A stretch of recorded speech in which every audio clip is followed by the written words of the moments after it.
November 2025, my brother Taduh Haro, studying in 7th standard of Sainik School, Arunachal Pradesh, who was only 12 years old, was declared not alive anymore.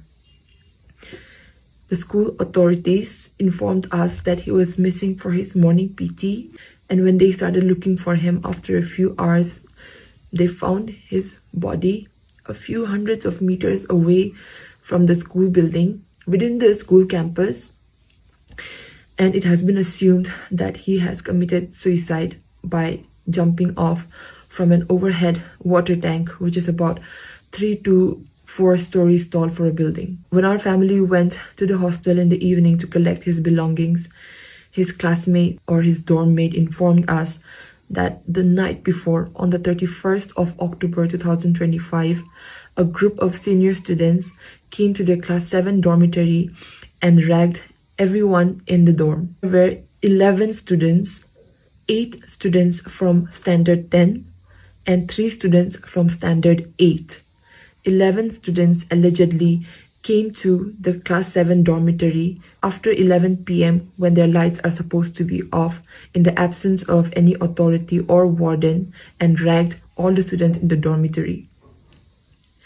And after they were done, apart from my brother, they told all the other students to cover their heads with blanket and to not look further, and that my brother was taken to the class 10 dormitory alone, where we do not know what happened within those closed doors.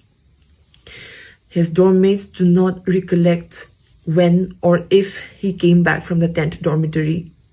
Some say that he was not allowed to sleep and was tortured and harassed mentally and physically for hours in the 10th dormitory.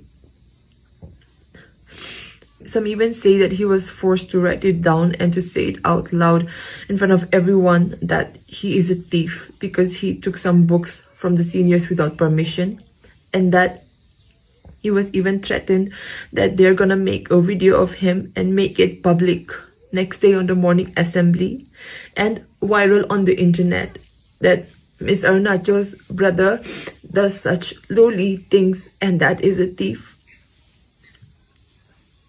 I never thought that my name could ever be any sort of burden to my brother. And on his last few hours, the investigation officer, through CCTV footage, showed us a small clip of my brother at around 5:40 a.m. in the morning, where he was going up and down restlessly in the dorm, clearly showing how mentally stressed and restless he was feeling. And he was also seen going into a classroom and writing down a note, and he tore the paper afterwards, but when it was obtained by the police, his last words were, "Seniors tortured me a lot and I don't know what I will do now." He was only 12 years old, the same age as I was when I first held him in my arms.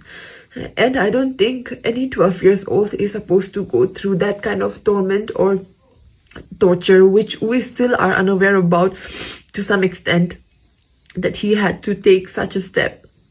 When we cross-questioned the seniors, they had to say that we were also ragged by our seniors, so it is natural for us to do it to our juniors as well. Whereas the fact remains that when you enter Sainik School, you sign an undertaking that if you are ever involved in any sort of bullying or ragging or any such stuffs, you are to be rusticated immediately.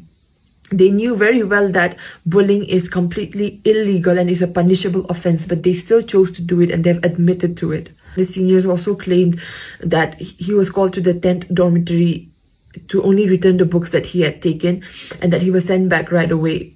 But that conflicts with what his dorm mates say. And I know my brother, he was a very bright, brave and smart kid, and I don't think this small punishment that the seniors claim would have pushed him to this extent to take his own life. There was much more happening to it that we still do not know. We could not ask a lot of questions because we went there just to collect his things. But it has been 4 days and there has been no update on the post-mortem and not much of progress in the investigation as well. There were CCTV footages in every single room, and I, as a family, we fear that what if there is any sort of outer indulgence and involvement which does not serve justice to my brother.